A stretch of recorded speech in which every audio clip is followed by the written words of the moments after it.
Cela fait une quinzaine de jours que Dative a emménagé dans son nouvel appartement.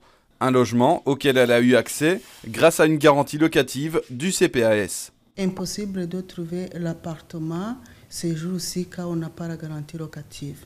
Donc le CPAS CNG m'a aidé pour 760 €.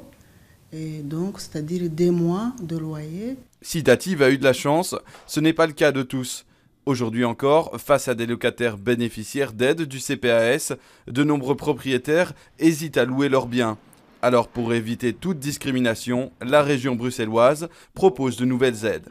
Le fonds il consiste au paiement de cotisations mensuelles qui sont relativement faibles et qui va avoir plusieurs effets bénéfiques par rapport à notre public, parce que d'une part ça va éviter la stigmatisation de notre public dans le sens où il n'y a plus d'intervention du CPS et donc de crainte vis-à-vis du bailleur.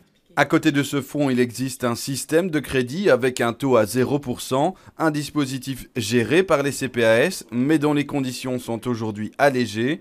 Le but, permettre un accès plus large, tout en réduisant la charge financière des CPAS. Pour vous donner une idée, sur 2017, on est parti sur un budget approximatif de 145 000 €. C'est des sommes qu'on avance à titre de garantie à la personne. Elle doit nous rembourser sur une mensualité très légère et sur une longue période, mais donc on prévisionne que 90% du montant nous sera remboursé, mais 10% sera sur les fonds du CPS.